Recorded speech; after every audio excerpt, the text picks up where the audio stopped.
have to encourage. You gotta touch your own self on the back. Yeah, you during the day, and no matter how you feel, Lord, speak the word, and you will be healed.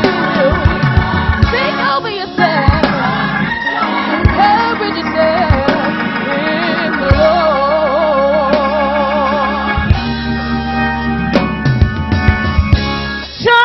Sometimes you have to speak the word over yourself. Depression is all around, but God is present help. The enemy, he created walls, but remember giants they do fall. Speak over yourself, courage yourself.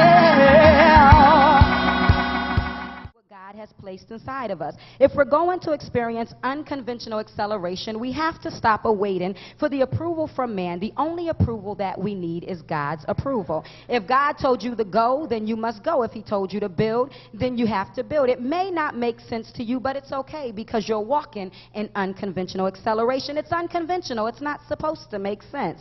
Faith doesn't make sense if we were to be honest. So to walk in unconventional acceleration, it requires leaps of faith. Anyone who's ever set out to do anything different had to be unconventional. That's why it's different, because it's never been done before. It may be unconventional now, but again, it takes somebody who's bold and courageous enough to dare to be different.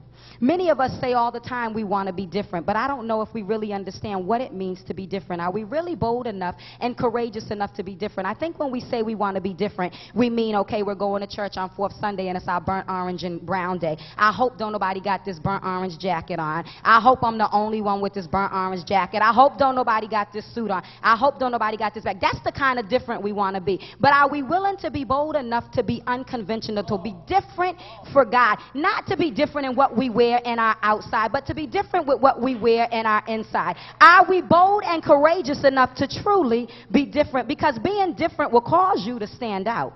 Many of us want to stand out, and many of us want to shine bright like a diamond. Many of us want to be up front. But the different I'm talking about and the standing out I'm talking about is not going to get you the attention that you want. This being different, this attention is going to get you talked about. It's going to get you ridiculed. You may feel isolated. You may be alone. But are you bold enough? Are you courageous enough to do what God called you to do if you got to do it alone with you and Jesus? Are you bold and courageous enough to do what God has called you to do while everybody's laughing at you and talking about you? They may be laughing now. I'm sure again they were laughing when they made the TV, when he was going to make the TV. But they were sitting at home in their living room watching that TV. So people are laughing at us and they're talking about us and they're snickering us. But let them keep laughing because they're going to be sitting at home enjoying the fruits of what God has called us to do. Amen. Amen. So if we're going to be unconventional, there's 3 things that we need to do. If we're going to take the roof off, I want to talk about 3 areas of our life where we need to take the roof off. The first is our faith. The second is in our thinking. And the third is in our acts. Now, we talk about faith all the time. The church, we know what faith is. Faith is the substance of things hoped for. It's the evidence of things not seen. We talk about faith. We talk about a measure of faith. We talk about if I have the faith the size of a mustard seed. But I come to believe, and I ask God, I come to believe that the reason we're not seeing some of the signs and the wonders and the miracles and the demonstration is because we really aren't operating in faith.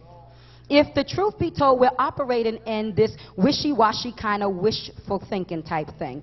Faith, like I said, is unconventional. It's unconventional to believe for something that you have not seen. It's unconventional to believe in something that you can't touch or taste. It's unconventional to believe that God's going to do what he said he's going to do when all the odds are stacked against you. It's unconventional to believe that I'm coming out when your back is against the wall and all your issues are pressed in on you and you're in the corner and you're boxed in and you feel like you have no way out. It's unconventional to declare in the corner, in the midst of darkness, with sickness and depression and financial situations and your family going crazy all around you, and you're in the corner box. And it's unconventional to sit there and to declare that I'm more than a conqueror. It's unconventional to declare that I'm coming out of this. It's unconventional to declare that no weapon formed against me shall prosper, because those around you looking at you think you're crazy. You're sitting there and you're singing praises and you're talking about coming out, and your sister and your brother who's supposed to be in faith is saying surely they're not coming out of this.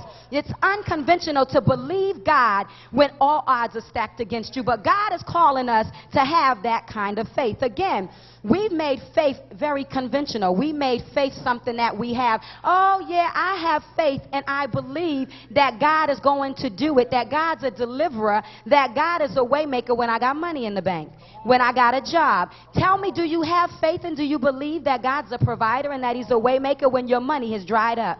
When you ain't got no income coming in? Can you sit and declare when you open that refrigerator and there's nothing but a box of baking soda in there, and you don't know where your check is coming from, and you don't have no money in the bank, and you don't have nobody to call, and you don't have nowhere to turn but up to Jesus? Can you declare that I've never seen the righteous forsaken, nor their seed begging bread? Can you declare that my God is a deliverer? No, many of us cannot, if we be honest. We want to say that God is a way maker when I got $3,000 stacked in my savings account. But when that $3,000 is up, can you still declare that, like the three Hebrew boys, my God is able to deliver?